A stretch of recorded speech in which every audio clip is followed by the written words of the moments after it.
Hi, everyone, and welcome back to the Personal Growth Talks podcast. I'm Jason, your host, and I'm so excited to have you here with us today. And I'm Julia, your co host. Thank you for joining us. In this podcast, we dive into topics that help you grow, both personally and professionally.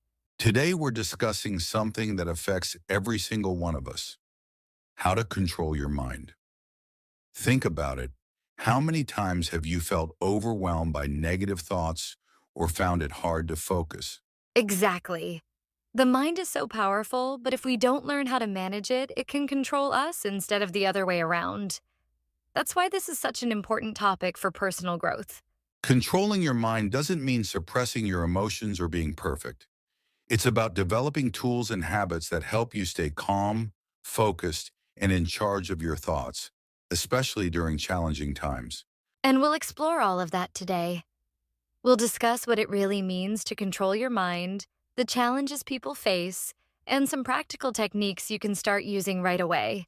Before we dive in, remember to subscribe to our podcast so you don't miss out on any future episodes. And if you find this helpful, please share it with someone who might benefit. All right, let's get started. Jason, why don't we begin by talking about what it really means to control your mind? So, Julia, let's start by unpacking what it actually means to control your mind. When people hear that phrase, they might think of something complicated or even impossible. But in reality, controlling your mind is about being aware of your thoughts and managing how you respond to them. That's right, Jason. Our minds are constantly active, processing thousands of thoughts every day. Some of those thoughts are positive, but many can be negative or distracting. Controlling your mind doesn't mean stopping those thoughts. It means learning to direct your attention to what matters most. Exactly. It's like steering a car. Your thoughts are the road and your mind is the driver. If you don't take control, you'll veer off course or even crash. But when you're in charge, you can choose the right path and avoid obstacles. A great way to think about this is by understanding the connection between our thoughts, emotions, and actions. For example, a negative thought can make you feel stressed or anxious, which might lead to unhelpful behaviors like procrastination. And that cycle can become automatic if we're not careful. But the good news is that with awareness and practice, we can break that cycle. When you control your mind, you're essentially retraining it to focus on the present moment and stay aligned with your goals. It's also important to understand that controlling your mind isn't about ignoring your feelings. It's about creating space to observe them without letting them take over. That's where techniques like mindfulness and meditation come in, which we'll talk more about later. Absolutely. And here's something fascinating. Studies show that the more you practice managing your thoughts, the easier it becomes. It's like building a muscle. The stronger it gets, the more resilient you become to distractions and negativity. That's such an empowering idea, Jason. Now that we understand what it means to control the mind, let's talk about some common challenges people face when they try to do it. So, Julia, now that we've talked about what it means to control your mind, let's dive into the challenges. Because let's face it, knowing what to do and actually doing it are two very different things. Absolutely, Jason. One of the biggest challenges people face is distractions. In today's world, we're surrounded by notifications, social media, and constant demands on our attention. It's no wonder our minds are always jumping from one thing to another. That's so true. Another challenge is negative self-talk. Have you ever caught yourself thinking, I'm not good enough, or I can't do this? Those kinds of thoughts can take over and make it really hard to stay focused or confident. Yes, and they often lead to another common challenge: overthinking. People tend to replay past mistakes or worry about the future, which creates a loop of stress and anxiety. It's like being stuck in quicksand. The more you struggle, the deeper you sink. And let's not forget about where stress and emotional overwhelm. When life throws challenges at us, it's easy to feel like our minds are spiraling out of control. At those moments, it can be really hard to focus or make rational decisions. Another one I've noticed is lack of awareness.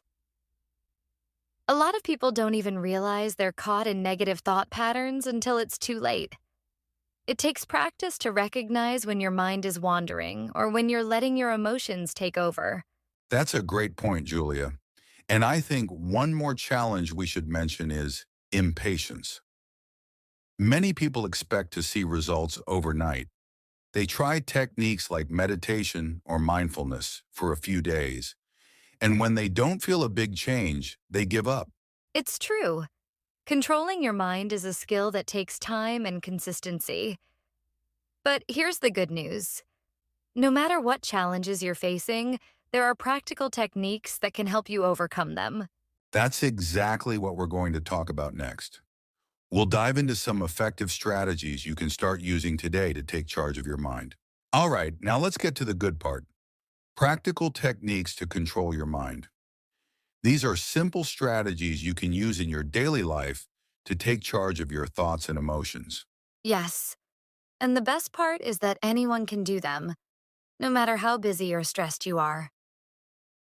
Jason, why don't you start with one of your favorite techniques? Sure, one of the most effective techniques is mindfulness.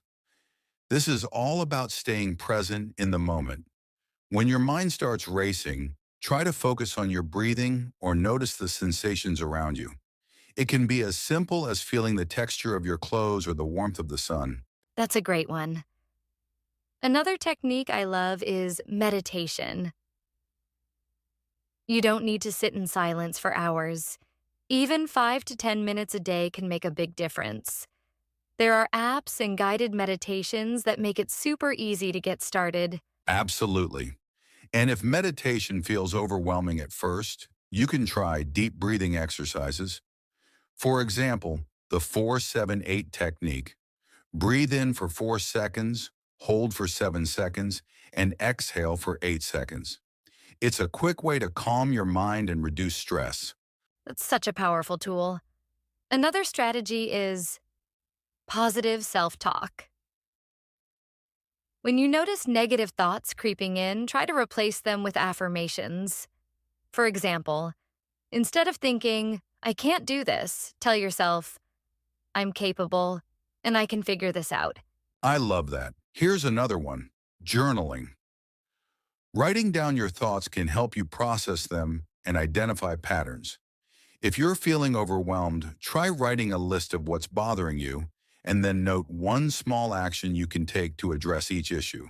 That's such a practical tip.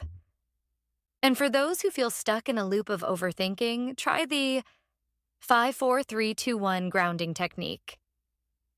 Identify 5 things you can see, 4 things you can touch, 3 things you can hear, 2 things you can smell, and 1 thing you can taste. It brings you back to the present moment. That's brilliant, Julia. Another simple yet effective technique is practicing gratitude. Every morning or before bed, write down 3 things you're grateful for. This shifts your focus from what's wrong to what's going right. Gratitude is such a game changer. And lastly, I'd say create a routine that includes also regular physical activity. Exercise not only boosts your physical health, but also helps clear your mind and reduce anxiety. Great point. All of these techniques are powerful, but the key is consistency. You don't need to do all of them at once. Start with 1 or 2 and build from there. Exactly. Small, consistent steps can lead to big changes over time. And remember, controlling your mind is a journey, not a destination. Well said, Julia. Next, let's talk about the benefits of controlling your mind. Because once you start practicing these techniques, the results can be life-changing. Now that we've talked about practical techniques to control your mind, let's explore why it's all worth it. Julia, what would you say are the biggest benefits of mastering this skill? There are so many, Jason. One of the most immediate benefits is reduced stress and anxiety. When you learn to manage your thoughts, you can stop spiraling into worry and focus on what you can control. That's so true. Another huge benefit is improved focus and productivity. When you're not constantly distracted by unhelpful thoughts, you can give your full attention to the tasks that matter most, whether it's work, relationships, or personal goals. Exactly. And controlling your mind also helps with emotional resilience. Life will always have challenges, but when you can manage your emotions, you're better equipped to handle setbacks and bounce back stronger. That's a powerful point. I'd add that it improves your relationships on too. When you're in control of your mind, you're more present with others, more patient, and better at communicating without letting emotions take over. Absolutely. Another benefit is better decision making. When you're calm and focused, you can evaluate situations more clearly and make choices that align with your values and goals. And let's not forget about the impact on your overall well-being.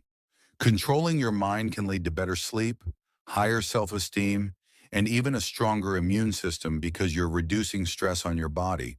It's amazing how interconnected everything is, isn't it? And the best part is that the more you practice, the easier it becomes. Over time, you develop a sense of inner peace that helps you navigate life's ups and downs with confidence. Well said, Julia. These benefits show just how transformative controlling your mind can be. Now let's wrap things up with some final thoughts and a challenge for our listeners to put these ideas into practice. All right, Julia, we've covered a lot today. What it means to control your mind, the challenges, practical techniques, and the amazing benefits.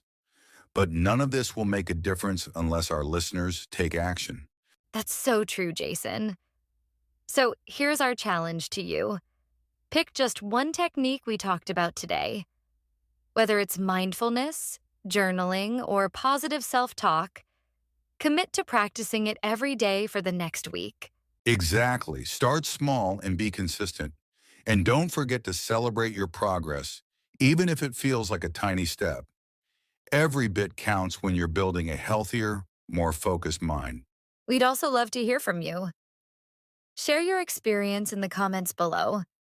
What challenges are you facing and which techniques are helping you the most? Let's create a community where we support and learn from each other. And if you found this episode helpful, don't forget to like, share, and subscribe to our channel. Your support helps us create more content to inspire and empower you. That's right. We're here to help you grow one step at a time. So take charge of your mind and watch how it transforms your life. Thanks for tuning in to this episode of the Personal Growth Talks podcast. Until next time, remember, you have the power to control your mind and create the life you want. See you next time.